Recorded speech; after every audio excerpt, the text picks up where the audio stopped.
नमस्कार, मैं हूं डॉक्टर मुदित पांडे, सहायकाचार्य शिक्षा संकाय काशी हिंदू विश्वविद्यालय। आपका स्वागत है इस पाठ्यक्रम में जिसका नाम है सूक्ष्म शिक्षण एवं संस्कृत शिक्षण शास्त्र। और हम आज प्रारंभ करेंगे मॉड्यूल 3 प्रमुख शिक्षण कौशल एवं सूक्ष्म पाठ योजना, जिसमें आज पहला व्याख्यान है यानी कि व्याख्यान 11, जिसमें हम उद्देश्य लेखन कौशल पर चर्चा करेंगे। इस व्याख्यान के अंतर्गत उद्देश्य लेखन कौशल, उसकी विधियां और उसके स्टेप्स क्या होते हैं और उसमें ध्यान रखने योग्य बातें, उद्देश्य लेखन कौशल के जो प्रकार हैं, उद्देश्य लेखन कौशल के जो कंपोनेंट्स हैं, घटक हैं और सूक्ष्म पाठ योजना, इन सभी बिंदुओं पर हम चर्चा करेंगे। तो सबसे पहले हम उद्देश्य लेखन कौशल की परिभाषाओं के बारे में देखते हैं कि ये उद्देश्य लेखन कौशल है क्या। एनसीईआरटी के मूल्यांकन के अनुसार उद्देश्य वह बिंदु अथवा अभीष्ट है जिसकी दिशा में कार्य किया जाता है, अथवा उद्देश्य वह व्यवस्थित परिवर्तन है जिसे क्रिया द्वारा प्राप्त किया जा सकता है, अथवा उसके लिए हम क्रिया करते हैं। कहने का तात्पर्य यह है कि प्रयोजनम अनुद्देश्य मंदोपि न प्रवर्तते, बिना किसी उद्देश्य के किसी कार्य में हमारी प्रवृत्ति हो ही नहीं सकती। अगर होगी भी तो वो परिणति तक नहीं जा पाएगी, वो परिणामों तक नहीं पहुंचेगी। तो वो जो हमें अधिगम के जो परिणाम हैं, जो हमारे लक्षित परिणाम है, वो हासिल करने हैं तो हमें उद्देश्यों को निर्धारित करना होता है। इसके उद्देश्य लेखन कौशल के विषय में रॉबर्ट एबल कहते हैं कि इसके अनुसार शिक्षण उद्देश्य जो हैं शिक्षण क्रियाओं एवं शिक्षण क्रियाफल का निर्धारण करते हैं। तो जो शिक्षण के दौरान शिक्षण व्यवहार हैं, जो शिक्षक है वो शिक्षण प्रक्रिया के दौरान, शिक्षण अधिगम प्रक्रिया के दौरान जो व्यवहार करता है, जो क्रियाएं करता है, या शिक्षण के जो परिणाम वो अपेक्षित परिणाम हैं, उनके लिए वो शिक्षण उद्देश्य निर्धारित करता है। ब्लूम के अनुसार उद्देश्यों से तात्पर्य उन स्पष्ट रीतियों के निर्माण से है जिनके द्वारा शिक्षण प्रक्रिया के माध्यम से विद्यार्थियों के व्यवहार में परिवर्तन संभव है। तो जो उद्देश्य लिखे जाते हैं या उद्देश्य हम शिक्षण से पूर्व निर्धारित करते हैं वो व्यवहारिक होने चाहिए, क्योंकि हमारा जो शिक्षा का मुख्य उद्देश्य या शिक्षण का जो मुख्य उद्देश्य होता है वो छात्र के व्यवहार में परिवर्तन होता है। तो छात्र के व्यवहार में जो परिवर्तन लाना है तो वो परिवर्तन देखने, निरीक्षण करने योग्य होना चाहिए कि हम देख सकें कि वो व्यवहार में परिवर्तन हुआ है या नहीं हुआ है, और यह बात हमें उद्देश्य लेखन में ध्यान रखनी होती है। उद्देश्य लेखन की जो विधियां हैं, तो उद्देश्य लेखन के लिए प्रमुख जो विधियां हैं वो यहाँ पर आप देखें। ब्लूम वर्गीकरण विधि है एक, रॉबर्ट मेगर विधि है, ग्रोनलुंड विधि है, मिलर विधि है, RCEM विधि है और स्मार्ट विधि है, ABCD विधि है। इनके बारे में हम विस्तार से आगे चर्चा करेंगे। ये जो विधियां हैं ये उद्देश्य लेखन के लिए निर्धारित विधियां हैं। ब्लूम के आधार पर जो उद्देश्यों का वर्गीकरण किया गया है वो ज्ञानात्मक, भावात्मक और क्रियात्मक उद्देश्य। इसको हम इस तरीके से भी देख सकते हैं कि हेड, हार्ट एंड हैंड, यानी कि 3H जो फॉर्मूला है कि संज्ञानात्मक यानी मानसिक स्तर पे, मानसिक दक्षताओं के अनुसार, भावात्मक उद्देश्य जिसमें रुचियां, अभिवृत्तियां इत्यादि शामिल होती हैं, और क्रियात्मक उद्देश्य जिसमें साइकोमोटर क्रियाएं शामिल होती हैं। तो ये जो उद्देश्यों का वर्गीकरण है, इसके अनुसार यदि हम ज्ञानात्मक उद्देश्यों की बात करें तो ज्ञानात्मक उद्देश्य उन उद्देश्यों को संदर्भित करते हैं जो शिक्षार्थियों की बौद्धिक क्षमताओं के विकास पर केंद्रित होते हैं, और इन उद्देश्यों में ज्ञानवर्धन, उनकी समझ, प्रयोग और विश्लेषण, संश्लेषण और उनका मूल्यांकन सम्मिलित होता है। इसमें जो है अगर हम देखें इसका ज्ञानात्मक पक्ष में ज्ञान, बोध, प्रयोग, विश्लेषण, संश्लेषण और मूल्यांकन, इसके लिए जो क्रियाएं हैं, यानी कि जो ब्लूम की टैक्सोनॉमी में जिन वर्ब्स का यूज होता है उद्देश्य लेखन करते समय, तो इसमें आप नीचे यदि सारिणी देखेंगे तो उसमें ज्ञान के लिए कुछ क्रियाएं उदाहरण स्वरूप दी हुई हैं और उसके उदाहरण उद्देश्य लेखन के उदाहरण भी दिए हुए हैं। तो अगर ज्ञान का हम देखते हैं इसमें तो याद करना, सूची बनाना इत्यादि, इसमें विद्यार्थी जो है एक उद्देश्य अगर हम लिखें इसके लिए कि विद्यार्थी संधि की परिभाषा बता सकेगा, याद करके बता सकेगा, है ना। तो ये एक उद्देश्य का उदाहरण हुआ। बोध स्तर पर अगर हम देखें तो समझाना, उदाहरण देना, इस तरीके की क्रियाओं का प्रयोग किया जाता है। और वो अवबोध स्तर पर होगा, क्योंकि उसमें समझ शामिल होगी। विद्यार्थी संधि के प्रकारों की व्याख्या करेगा, तो व्याख्या में उसके समझ शामिल होगी। तो ये संधि, अगर हम एक पाठ पढ़ाने जा रहे हैं जो संधियों पर आधारित है, उसमें उद्देश्य लेखन कर रहे हैं, तो उसमें इनका प्रयोग इस तरीके से करेंगे। और प्रयोग स्तर पर लागू करना, हल करना इत्यादि, विद्यार्थी उदाहरणों में उचित संधि का प्रयोग करेगा। विश्लेषण, तुलना करना, वर्गीकृत करना, विद्यार्थी स्वर एवं व्यंजन संधि में भेद कर सकेगा, वो तुलना कर पाएगा उनको वर्गीकृत कर सकेगा। संश्लेषण में निर्माण करना, संयोजन करना, जो है विद्यार्थी क्या करेगा, नए शब्दों की रचना करेगा, नए शब्दों को बता पाएगा। जैसे अगर हमने विद्यालय उसको शब्द दे दिया है, तो वो उसके समान और जो संधि पद हैं वो बता सकेगा, रामालय, देवालय इत्यादि। मूल्यांकन में अगर हम देखें तो इसमें क्रियाएं जो है निर्णय लेना, आलोचना करना इत्यादि शामिल हैं। विद्यार्थी इसमें बता सकता है, ये हम उद्देश्य लेखन के समय ऐसे लिखेंगे, विद्यार्थी जो है बताएगा कि संधि संस्कृत भाषा में क्यों आवश्यक है, संधियों का क्या उपयोग है, संधियों का क्या महत्व है संस्कृत भाषा में, संधियों को क्यों प्रयोग कर सकते हैं। इस तरीके के अगर हम उद्देश्य निर्धारित करते हैं तो उसमें हम ये ज्ञानात्मक पक्ष को शामिल कर रहे होते हैं, और ये हम देख भी सकते हैं उनके व्यवहारों में। तो ये ज्ञानात्मक उद्देश्य हैं, ब्लूम के ज्ञानात्मक उद्देश्य, जो कि ज्ञानात्मक डायमेंशंस को, डोमेन को कवर करते हैं छात्र के। तो इस आधार पे उद्देश्य का लेखन किया जाता है। भावात्मक उद्देश्य की यदि बात करें तो भावात्मक उद्देश्य उन उद्देश्यों को संदर्भित करते हैं या उनके बारे में बताते हैं जो शिक्षार्थियों की रुचियों, संवेगों, मनोवृत्तियों तथा मूल्यों से संबंधित होते हैं। ऐसे उद्देश्य जिसमें उनकी रुचियां, संवेग और मनोवृत्तियां, मूल्य आदि शामिल होंगे, और ये घटक शिक्षार्थियों की व्यक्तित्वगत जो विशेषताओं से संबंध होते हैं और उनकी शैक्षिक संवेदनशीलता, नैतिक दृष्टिकोण तथा सामाजिक व्यवहार को आकार देने में महत्वपूर्ण भूमिका निभाते हैं। और इसमें जो है अगर हम भावात्मक पक्ष में जो बात करें, इसमें 5 जो इसके पक्ष हैं, जो डोमेन्स हैं, उन पे अगर हम देखें तो उसके अनुसार इसमें जो रिसीविंग है यानी स्वीकार करना, इसमें जानकारी की ओर ध्यान देना। तो इसका उद्देश्य अगर हम लिखेंगे तो विद्यार्थी श्लोक सुनते समय ध्यान देगा, ध्यान से सुनेगा। विद्यार्थी उस श्लोक को या उस चर्चा को या उस जो विषय जो पढ़ाया जा रहा है उसको ध्यान से सुनेगा या ध्यान देगा। रिस्पॉन्डिंग में प्रतिक्रिया देना, रुचिपूर्वक उत्तर देना। तो विद्यार्थी कक्षा चर्चा में भाग लेगा, या यदि कोई प्रश्न पूछा गया है तो उसका उत्तर वो रुचिपूर्वक देगा। वैल्यूइंग, मूल्य देना, किसी विषय को महत्व देना। विद्यार्थी श्लोकों के नैतिक पक्ष को महत्व देगा, तो उसमें जो है इस तरीके के भावात्मक पक्ष को शामिल किया जा रहा है। संगठन करना यानी ऑर्गेनाइजेशन, मूल्यों का वर्गीकरण व तुलना। विद्यार्थी नैतिक मूल्यों को जीवन से जोड़ेगा, अपने जीवन में, दैनिक जीवन में प्रयोग होने वाली जो क्रियाकलाप हैं उनको उस श्लोक के माध्यम से, और उस श्लोक में आने वाले जो मूल्य हैं, उस श्लोक में बताए जाने वाले जो बातें हैं वो अपने दैनिक जीवन से, अपने जीवन से जोड़ पाएगा वो। कैरेक्टराइजेशन, स्वभाव बनाना, मूल्य स्थायी स्वभाव में उसकी परिणति होती है। विद्यार्थी शिष्टाचार का पालन करेगा। अगर हमने उसको ये एक श्लोक पढ़ाया है कि विद्या ददाति विनयम, विनयाते याति पात्रताम, पात्रत्वात् धनम आपनोति, धनात् धर्मः ततः सुखम।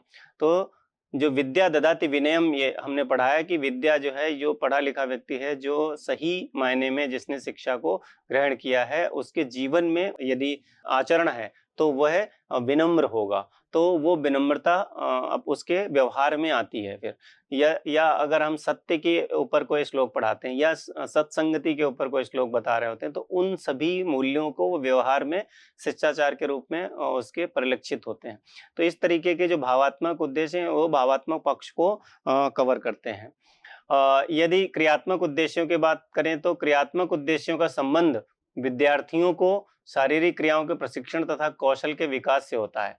अर्थात क्रियात्मक उद्देश्यों द्वारा ऐसे शिक्षण की व्यवस्था की जाती है जिससे विद्यार्थियों का क्रियात्मक पक्ष विकसित हो सके। तो क्रियात्मक पक्ष में यदि हम इस सारणी में देखें तो इसमें अनुभूति है, तैयारी है, निर्देशित प्रक्रिया है, प्रतिक्रिया है, स्वतः संचालन और कॉम्प्लेक्स ओवर्ड रिस्पॉन्स, एडाप्टेशन या ऑर्गेनाइजेशन। इस तरीके के जो 6 पक्ष हैं इसमें अगर हम देखेंगे तो पहले में संवेदनाओं द्वारा संकेत ग्रहण, यानी विद्यार्थी यदि हम कुछ ऐसा पढ़ाया है हमने संस्कृत में जिसमें विद्यार्थी शुद्ध उच्चारण को सुनकर पहचानेगा, इस तरीके का हम उद्देश्य बना सकते हैं। विद्यार्थी पाठ पढ़ने की मुद्रा में आएगा, उसको अगर हमने पढ़ने के लिए कहा है तो वो पढ़ना प्रारंभ करेगा, तो उससे उसकी जो ओरल एक्टिविटी है वो होगी, और जो उसकी जो संवेदी तंत्र हैं ओरल, वो एक्टिवेट होंगे। विद्यार्थी शिक्षक के साथ मिलकर शुद्ध उच्चारण का अभ्यास करेगा, ये भी क्रियात्मक पक्ष है इसमें। फिर स्वतः संचालन में कौशल का आत्मसात प्रयोग, विद्यार्थी स्वतः शुद्ध श्लोकों का पाठ करेगा, वो अपने खुद से उसने अभ्यास के द्वारा फिर उसने कौशल अपने आत्मसात कर लिया है। जटिल क्रियाओं का संयोजन, इसमें जो है विद्यार्थी मंच पर संस्कृत नाट्य प्रस्तुत करेगा, तो ऐसी क्रियाएं जिनको वो संयोजित करके संयुक्त रूप से प्रस्तुत कर सके, ऐसी जटिल क्रियाओं का संयोजन इस पक्ष में होता है। परिस्थितियों के अनुसार कौशल का नवाचार, और विद्यार्थी स्वयं अपनी प्रस्तुति के लिए स्वरूप तैयार करेगा, उसमें नवाचार भी करेगा, यानी जो उसने सीखा है उसमें और कुछ जोड़ने का प्रयास करेगा, तो उसमें इसके क्रियात्मक पक्षों का विकास करने के लिए हम क्रियात्मक उद्देश्यों का लेखन करते हैं। ये थी ब्लूम के अकॉर्डिंग जो विधि थी उद्देश्यों के वर्गीकरण की। अभी रॉबर्ट मेगर क्या कहते हैं उद्देश्य लेखन के बारे में। रॉबर्ट मेगर विधि उद्देश्य लेखन की एक वैज्ञानिक एवं व्यवहारिक विधि है, जिसे अमेरिकी शिक्षाविद रॉबर्ट एफ मैगर ने प्रस्तुत किया है। इस विधि में शिक्षण उद्देश्यों को इस प्रकार लिखा जाता है कि वे स्पष्ट, मापनीय एवं विद्यार्थी के व्यवहार में दिखाई देने योग्य हों। मेगर के अनुसार कोई भी उद्देश्य 3 मुख्य तत्वों परफॉर्मेंस, कंडीशन और क्राइटेरियन, यानी प्रदर्शन, परिस्थिति और मापदंड के आधार पर लिखा जाना चाहिए, जिससे शिक्षक यह जान सके कि विद्यार्थी क्या सीखेगा, कैसे सीखेगा और किस स्तर तक सीखेगा। यह विधि मूल्यांकन को सुगम बनाती है और शिक्षण को परिणामोन्मुखी बनाने में सहायक होती है। तो यदि अगर हम इनके घटकों की बात करें, इसमें जो मुख्य तत्व हैं इनकी विधि में, वो है प्रदर्शन। प्रदर्शन में जो हम उद्देश्य बनाएंगे, उद्देश्य जो लिखेंगे, उद्देश्य लेखन करते समय हमें यह ध्यान रखना है कि विद्यार्थी क्या करेगा, यानी वो क्या करेगा। विद्यार्थी संधि की परिभाषा लिखेगा, विद्यार्थी संधि के उदाहरण लिखेगा, उदाहरण बता सकेगा, उदाहरण बोल सकेगा इत्यादि।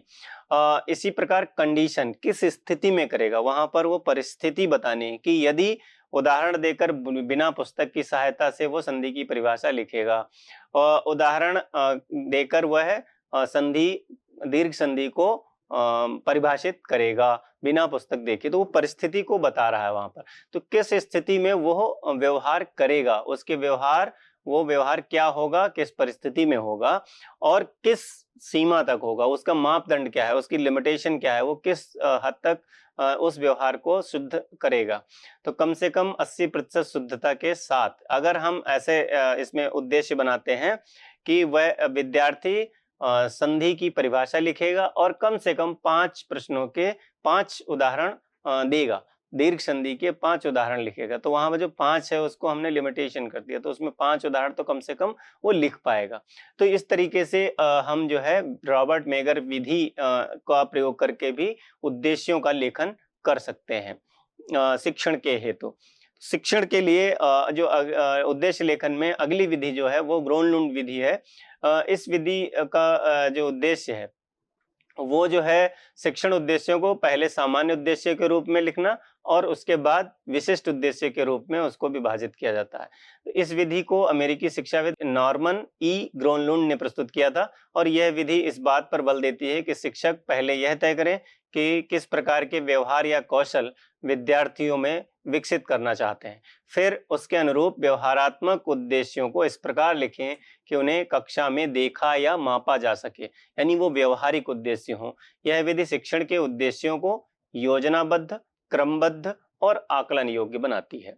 तो इसमें अगर हम पहले सामान्य उद्देश्य लिखते हैं फिर विशिष्ट उद्देश्य लिखते हैं, तो अगर उदाहरण देखें तो इसमें सामान्य उद्देश्य विद्यार्थी जो है सुभाषितों का महत्व समझेगा, या सामान्य उद्देश्य इस तरीके से भी हम कह सकते हैं विद्यार्थी को सुभाषितों का महत्व समझाना।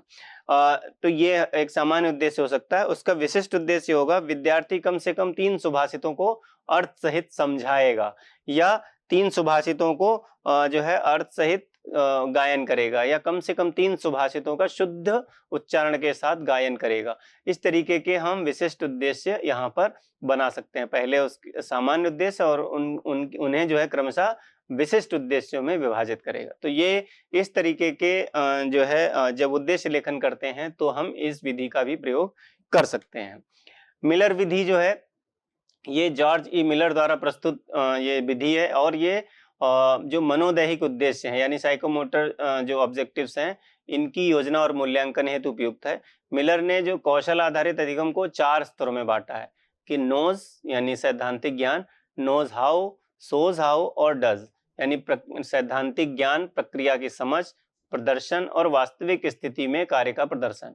यानी विद्यार्थी को जानकारी है कि नोज वो जानता है, विद्यार्थी जानता है कि कार्य कैसे किया जाता है और विद्यार्थी दिखा सकता है कि कार्य कैसे किया जा सकता है और विद्यार्थी स्वतंत्र रूप से कार्य करता है। तो इस प्रकार से ये 4 अधिगम स्तरों में इन्होंने बांट दिया है इस कौशल को और ये प्रायः मनोदैहिक जो उद्देश्य हैं इनके लिए उपयुक्त मानी जाती। तो यदि हम साइकोमोटर उद्देश्य लिखते हैं तो इस विधि का भी प्रयोग कर सकते हैं और इससे जो है यह तय हो जाता है कि विद्यार्थी न केवल ज्ञान रखता है बल्कि उसे कैसे और कितनी दक्षता से व्यवहार में लाना है वो भी जानता है।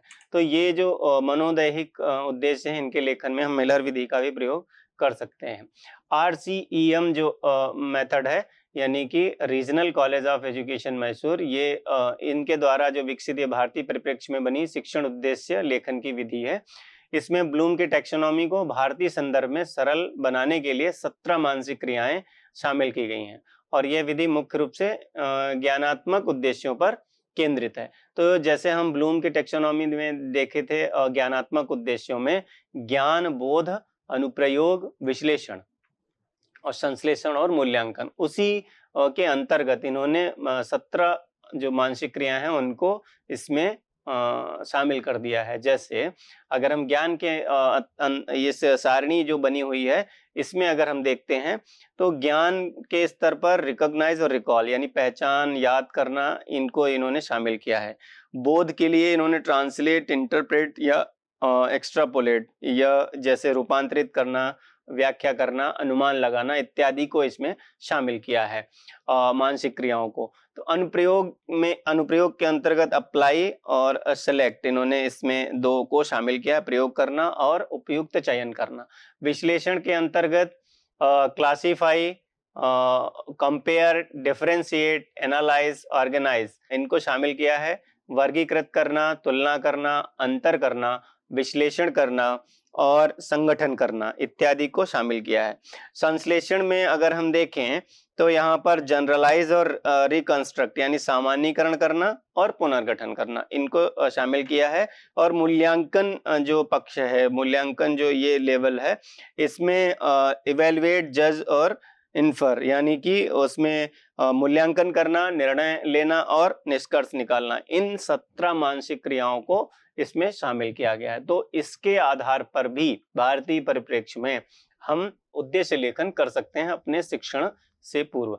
जब हम कोई पाठ्य योजना बनाते हैं शिक्षण के लिए, उस शिक्षण को प्रभावी बनाने के लिए, उसके परिणामों तक पहुंचने के लिए, शिक्षण अधिगम प्रक्रिया को और अत्यधिक प्रभावी बनाने के लिए यदि हम बात करते हैं तो हम इन सभी विधियों का प्रयोग कर सकते हैं और भारतीय परिप्रेक्ष्य में इस विधि का भी प्रयोग कर सकते हैं क्योंकि इसमें ब्लूम टैक्सोनॉमी और जो RCM मेथड है इन दोनों को सम्मिलित स्वरूप है।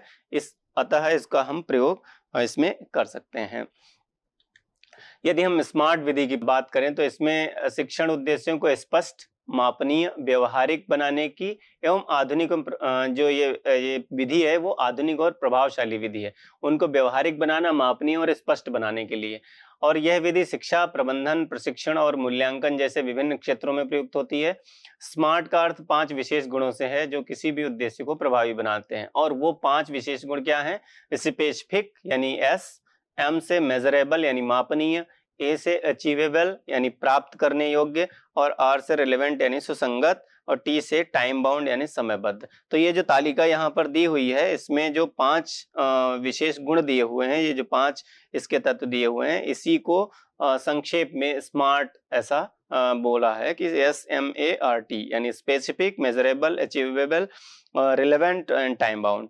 तो विशिष्ट, मापनीय, प्राप्त करने योग्य और सुसंगत और समयबद्ध, इन सभी तत्वों के अनुसार यदि हम देखें तो पहले में स्पेसिफिक यानी उद्देश्य जो है स्पष्ट, संक्षिप्त, जिससे ये पता चले कि क्या करना है, यानी छात्र संधि के 3 प्रकारों को नाम से पहचान सकेगा। तो यहाँ पर स्पष्ट है कि संधि के 3 प्रकार और नाम से पहचान सकेगा, तो ये एक स्पष्ट उदाहरण इसमें हो जाता है। मेजरेबल, परिणाम को मापा या परखा जा सके, जो उसका परिणाम हो उसको माप सकें। छात्र कम से कम 80% सटीकता के साथ संधि विच्छेद कर सकेगा। अचीवेबल, उद्देश्य व्यावहारिक हो और विद्यार्थी के क्षमता अनुसार हो। कक्षा 8 के छात्र सरल वाक्यों में संधि का प्रयोग कर सकेंगे, या कक्षा 8 का छात्र सरल वाक्यों में संधि का प्रयोग कर सकेगा, सरल वाक्यों से संधि के जो पद हैं वो निकाल सकेगा। इस तरीके के जो उद्देश्य हैं वो व्यावहारिक और उसकी क्षमता के अनुसार, स्तर के अनुरूप होने चाहिए। रिलेवेंट, उद्देश्य पाठ्यक्रम और शिक्षा लक्ष्य से जुड़ा हो। यह उद्देश्य पाठ्यक्रम के संधि अध्याय से सीधा संबंधित है, ऐसा हमारा उद्देश्य होना चाहिए इसमें कि वो सीधे उस पाठ्यक्रम या उस पाठ्य वस्तु से संबंधित होना चाहिए। उद्देश्य की पूर्ति के लिए समय सीमा निश्चित हो। 40 मिनट की कक्षा में छात्र 5 उदाहरणों को हल कर सकेगा। तो जो टाइम बाउंड है कि इतने टाइम में ये इतना सीख जाएगा, तो वो भी यहाँ पर हम कर सकते हैं। तो ये शिक्षा में, प्रबंधन में, प्रशिक्षण में, मूल्यांकन में, इन सभी में इसका प्रयोग किया जाता है। तो यदि हम सूक्ष्म शिक्षण में इसका प्रयोग करना चाहें वहां भी कर सकते हैं, और मूल्यांकन जैसी क्षेत्रों में भी इसका प्रयोग हम कर सकते हैं स्मार्ट मेथड का। अगली जो विधि है ABCD विधि, तो ABCD विधि के बारे में यदि हम बात करें तो ABCD विधि एक सामान्य रूप से उपयोग की जाने वाली जो विधि है, जो शिक्षण उद्देश्यों को स्पष्ट, संरचित और मापनीय बनाने में सहायक होती है। और यह विधि विशेष रूप से उद्देश्यों को प्रभावी रूप से लेखन के लिए प्रयोग की जाती है। इसमें जो प्रमुख जो तत्व हैं जिसको हम ABCD कह रहे हैं, ऑडियंस, बिहेवियर, कंडीशन और डिग्री, ये जो है इसके 4 कंपोनेंट्स हैं, 4 एलिमेंट्स हैं। तो ये इनके पहले अक्षर से ये शॉर्ट फॉर्म ABCD विधि के नाम से इसको नाम दिया गया है। इसमें जो ऑडियंस है, इसमें हमें ये पता होना चाहिए कि उद्देश्य का निर्धारण विद्यार्थी के संदर्भ में करें, यानी छात्र कक्षा 8 को संधि के प्रकार पहचानने के लिए। तो अगर हमने छात्र लिखा है तो उसका कौन सी कक्षा के छात्र हैं वो हम मेंशन करते हैं, इस कक्षा के छात्र इस प्रकार से पहचान पाएंगे। उस व्यवहार को स्पष्ट रूप से बताएं जो विद्यार्थी से अपेक्षित है। छात्र संधि के 3 प्रकारों को पहचान सकेगा, 5 प्रकारों को पहचान सकेगा, या दीर्घ संधि के 5 उदाहरण बता सकेगा। तो स्पष्ट होना चाहिए वो जो व्यवहार जो हम विद्यार्थी से अपेक्षा कर रहे हैं। उद्देश्य के तहत कार्य करने की परिस्थिति या संसाधनों का विवरण दें। जो परिस्थिति है वहां पर हमने पूर्व में भी बात की थी, जिसमें परिस्थिति, क्राइटेरिया इत्यादि पर बात हुई थी। तो इसमें भी परिस्थिति या संसाधनों का विवरण उद्देश्य लेखन में देना है। कक्षा में श्लोक पढ़ने के बाद छात्र उस श्लोक से संधि पदों को अलग कर सकेगा। तो इसमें जो परिस्थिति है कक्षा में श्लोक पढ़ने के बाद, तो ये एक परिस्थिति है और इसको भी उद्देश्य के तहत शामिल किया गया है। व्यवहार को मापने के लिए अपेक्षित स्तर या मापदंड हो कि कम से कम 80% सटीकता के साथ करेगा, कम से कम 5 उदाहरणों को लिखेगा, कम से कम 5 उदाहरणों को वह याद कर सकेगा। तो इस तरीके से जो अपेक्षित स्तर है और जो उसका क्राइटेरिया है उसको निर्धारित करना है। तो उस उद्देश्य लेखन करते समय इन चारों को, ऑडियंस, बिहेवियर, कंडीशन और डिग्री, इनको ध्यान में रखते हुए उद्देश्य लेखन करने से जो हमारी शिक्षण है वो और शिक्षण के परिणाम है, अधिगम परिणाम है, वो प्रभावी होंगे।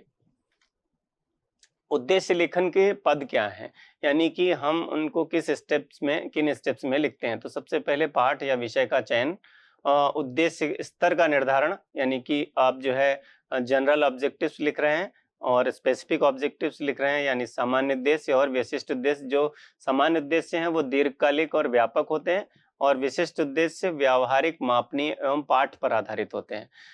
उद्देश्यों का प्रकार चुनना है कि आप जो है कॉग्निटिव लिख रहे हैं, अफेक्टिव या साइकोमोटर, कौन से डोमेन में आप लिख रहे हैं कि छात्र के इस डोमेन को उद्देश्य आपको चुनना है। उपयुक्त क्रियापदों को चयन करना है कि एक्शन वर्ब्स क्या होंगी। जो ब्लूम के अकॉर्डिंग अगर ज्ञानात्मक उद्देश्य कर रहे हैं तो एक्शन वर्ब क्या होंगी, भावात्मक है तो क्या होंगी और मनोदैहिक है तो क्या होंगी। तो वहां पर एक्शन वर्ब्स की जैसे लिख सकेगा, याद कर सकेगा, सूची बना सकेगा, परिभाषा बता सकेगा, इस तरीके के जो एक्शन वर्ब हैं तो उसमें एक्शन वर्ब्स का प्रयोग करना है। स्मार्ट सिद्धांत अपनाएं, जो हमने अभी पहले बात की स्मार्ट विधि की, इसको भी फॉलो कर सकते हैं। उद्देश्य का प्रारूप बनाएं। अगर हम उद्देश्य लेखन कर रहे हैं तो उसका एक फॉर्मेट बना लें कि व्यवहारिक रूप में इसको लिख सकें। जैसे छात्र कर सकेंगे, क्या कर सकेंगे कि उसमें जो है श्लोक गायन कर सकेंगे, एक श्लोक का गायन कर सकेंगे। छात्र सुभाषितानि पाठ पढ़ने के बाद एक श्लोक का गायन कर सकेंगे, 2 श्लोक का गायन कर सकेंगे, शुद्धता के साथ गायन कर सकेंगे। इस तरीके के हम एक फॉर्मेट बनाएं जिसमें हम उद्देश्यों को सही से लिख पाएं व्यवहारिक रूप में। मूल्यांकन की संभावना इसमें होनी चाहिए। उद्देश्य ऐसा हो जिसका आकलन किया जा सके, तो इसलिए उसमें इस संभावना को बनाए रखें कि हम अपने उद्देश्यों का आकलन भी कर पाएं कि हमने उद्देश्य जो लिखे थे उनका परिणाम आया या नहीं, उन उद्देश्यों के आधार पर छात्रों में वो अधिगम प्रक्रिया को लागू कर पाए हम या नहीं। तो उद्देश्य लेखन के स्टेप्स हैं ये। इसके पश्चात व्यवहारिक जब लेखन उद्देश्य लेखन हम करते हैं तो उसमें कुछ बातें होती हैं जो हमें ध्यान रखनी होती हैं। छात्रों को जैसे अगर हम इसमें पहली बात की उल्लेख करें कि इसमें क्या ध्यान रखना है कि उद्देश्य में इस बात का उल्लेख एवं निर्देश होना चाहिए कि छात्र के व्यवहार में कौन सा परिवर्तन अपेक्षित है। आपको ये ध्यान रखना है कि छात्र के व्यवहार में, उद्देश्य जब लिख रहे हैं तो छात्र के व्यवहार में कौन सा परिवर्तन अपेक्षित है, ये स्पष्ट होना चाहिए। अगर यहाँ पर 2 उदाहरण दिए हुए हैं, देखिए, एक जो है रक्त वर्ण से लिखा है और एक जो है कृष्ण वर्ण से लिखा हुआ है। तो क वाला जो है छात्रों को संधि के विषय में ज्ञान प्रदान करना, एक तो ये है। और ये व्यवहारिक है या नहीं ये डिसाइड करना है। छात्र दीर्घ संधि के उदाहरण बता सकेंगे। ये आप देखिए कि यहाँ पर किसमें छात्र का व्यवहार स्पष्ट है। छात्र को संधि के विषय में ज्ञान प्रदान करना, इसमें स्पष्ट नहीं है। छात्र दीर्घ संधि के उदाहरण बता सकेंगे, तो बताना उसमें जो है एक्शन वर्ब है, तो हम उसको व्यवहार में जो है उसको ऑब्जर्व कर सकते हैं, देख सकते हैं, तो वो स्पष्ट है। यह निश्चित होना चाहिए कि पाठ के बाद उसके किस व्यवहार में परिवर्तन होगा। यह परिवर्तन ऐसा होना चाहिए जिसका निरीक्षण हो सके।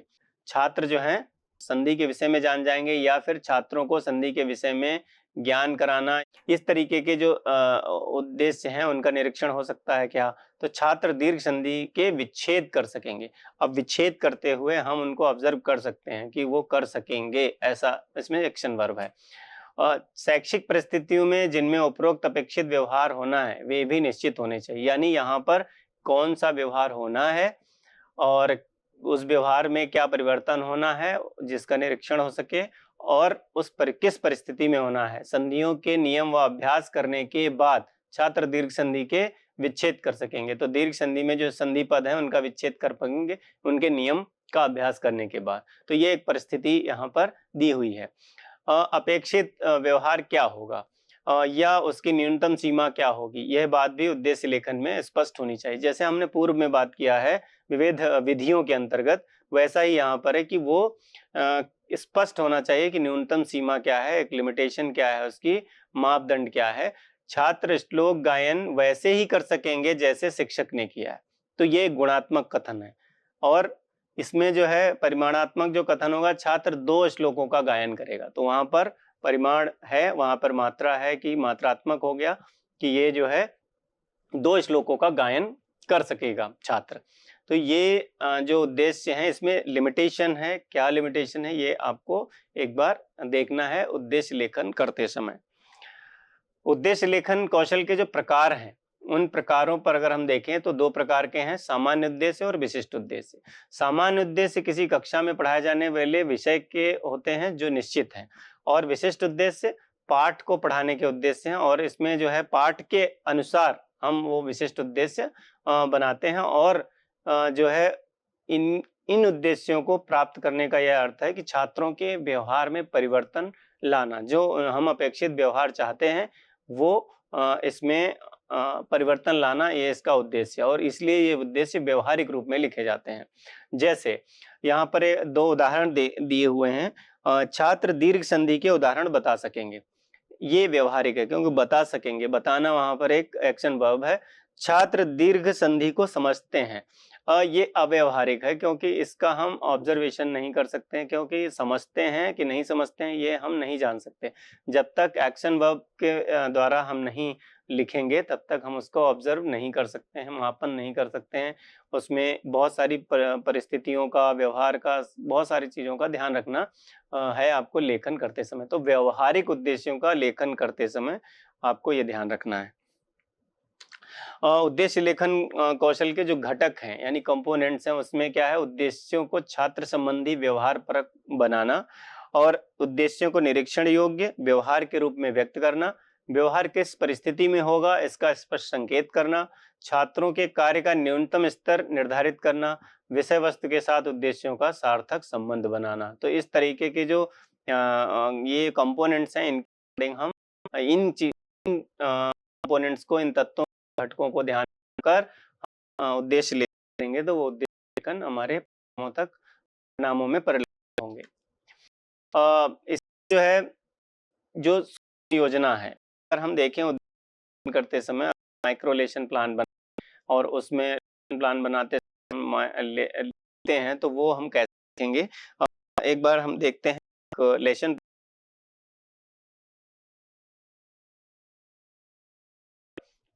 सूक्ष्म पाठ्य योजना है जिसमें जो संधि छात्राध्यापक का नाम है, इसमें शिक्षक प्रशिक्षक का नाम है, विषय संस्कृत है, उपविषय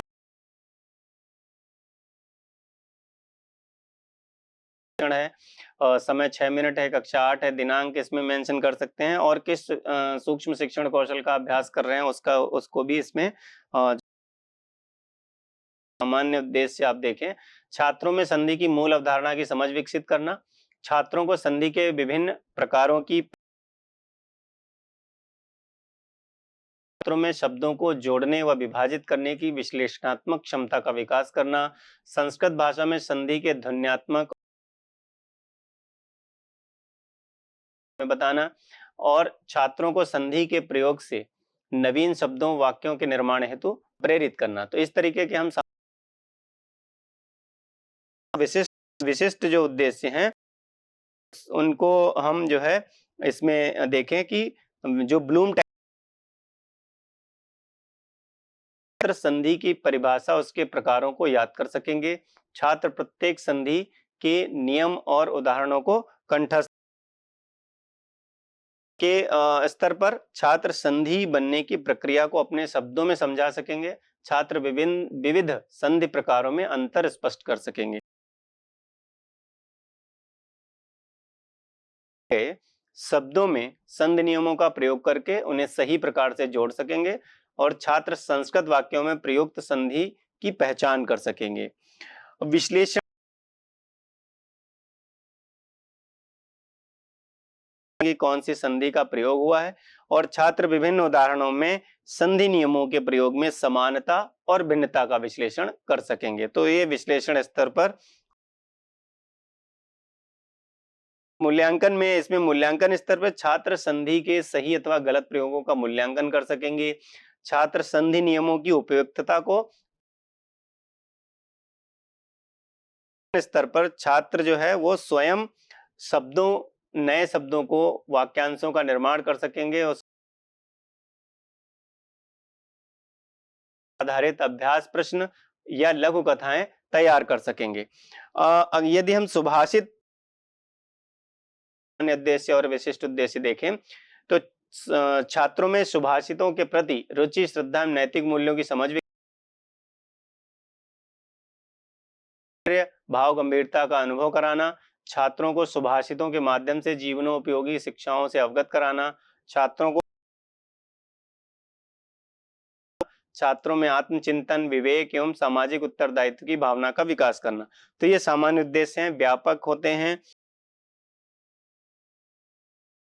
यहाँ पर देख सकते हैं आप, स्मरण स्तर पे यदि हम सुभाषित पाठ के आधार पर देखें तो छात्र में दिए गए सुभाषितों का शुद्ध उच्चारण के साथ स्मरण कर सकेंगे।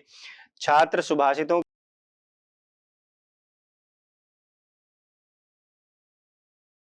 समझ के स्तर पर छात्र प्रत्येक सुभाषित का भावार्थ सरल हिंदी में समझा सकेंगे। छात्र यह समझ सकेंगे कि सुभाषित किस जीवन मूल्य या नीति की ओर संकेत करता है। अगर हम उद्देश्य लेखन करते हैं तो छात्र जीवन की विभिन्न परिस्थितियों में उपयुक्त सुभाषित का प्रयोग कर सकेंगे। छात्र दैनिक जीवन में इन सुभाषितों की, अगर हम देखें विश्लेषण स्तर पर, तो छात्र विभिन्न सुभाषितों का तुलनात्मक विश्लेषण कर सकेंगे, जैसे सत्य, प्रत्येक सुभाषित का नायक कौन है और नायक में कौन सा नैतिक गुण है और क्यों है। तो इस तरीके से हम विश्लेषण स्तर पर उद्देश्यों का लेखन यदि कर रहे हैं तो इस प्रकार कर सकते हैं कि छात्र किसी सुभाषित की तात्विक गहराई को, यानी उसकी जो गहरी छात्र विवेचना कर सकेंगे कि पाठ में कौन सा सुभाषित उनके जीवन को अधिक प्रभावित करता है और क्यों। सृजन स्तर के अनुभव या कल्पना के आधार पर जीवन मूल्यों से युक्त छोटे छोटे सुभाषित लिख सकेंगे और छात्र किसी नैतिक कहानी या प्रसंग को एक सुभाषित से जोड़कर प्रस्तुत कर सकेंगे।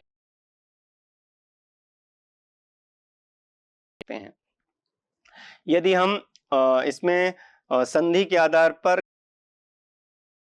ऑब्जेक्टिव हमने बात की थी, कॉग्निटिव, अफेक्टिव, इस तरीके से विभिन्न स्तरों पर। तो कॉग्निटिव स्तर पर यानी संज्ञानात्मक संधि की परिभाषा और उसके मुख्य प्रकार को याद कर सकेगा। समझ स्तर पर छात्र यह समझ सकेगा कि विभिन्न संधियों में ध्वनि परिवर्तन युक्त स्थान पर संधि का प्रयोग करते हुए शब्दों को जोड़ सकेगा। विश्लेषण स्तर पर छात्र दिए गए शब्दों को उनके मूल रूप कर सकेगा और मूल्यांकन स्तर पर छात्र यह मूल्यांकन कर सकेगा कि दिए गए वाक्य में संधि का प्रयोग सही है या नहीं कर सकेगा। तो इस प्रकार हम उद्देश्य लेखन में संज्ञानात्मक स्तर पर यदि लिखते हैं तो इस प्रकार लिख सकते हैं। यदि हम भावात्मक क्षेत्र उन पे लिखते हैं तो जैसे पहला है रिसीविंग, छात्र संधि विषयक गतिविधियों में रुचि लेगा और कक्षा में ध्यानपूर्वक भाग तथा अभ्यास में सक्रिय भागीदारी दिखाएगा। तीसरा बिंदु है वैल्यूइंग यानी मूल्यांकन करना। छात्र संधि की महत्ता को समझते हुए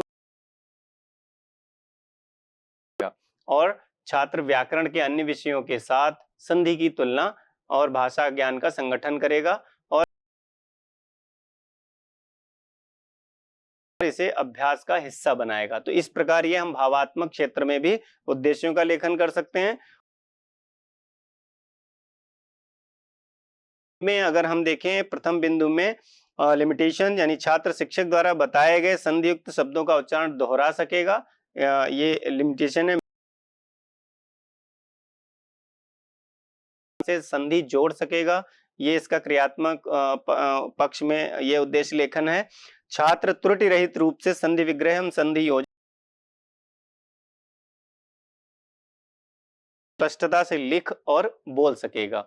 आर्टिकुलेशन और नेचुरलाइजेशन में छात्र स्वतंत्र रूप से नई संधि युक्त रचनाएं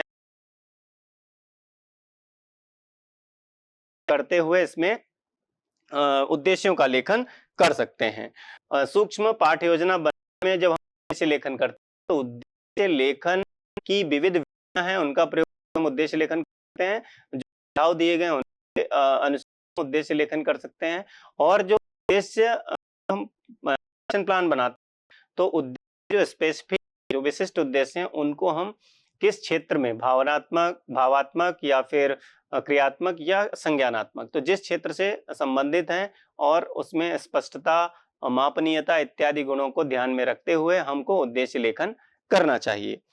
आज जो हमने इस चर्चा सत्र में बात की जिन बिंदुओं पर, वे हैं उद्देश्य लेखन कौशल के बारे में बात की, उद्देश्य लेखन विधियों के बारे में, उद्देश्य लेखन की जो स्टेप्स हैं, चरण हैं, उनके बारे में बात की, और उसमें ध्यान रखने योग्य बातें उनके बारे में हमने चर्चा की, और जो उद्देश्य लेखन कौशल के प्रकार हैं, प्रकारों के बारे में भी हमने इसमें चर्चा की, और उद्देश्य लेखन कौशल के घटक और प्रमुख रूप से सूक्ष्म पाठ्य योजना में कैसे हम पाठ्य योजना में कैसे उद्देश्यों का लेखन करें विविध स्तरों पर या विविध विषय वस्तु के अनुसार, उसको हमने देखा। धन्यवाद। स्वाध्यायात् मा प्रमदः।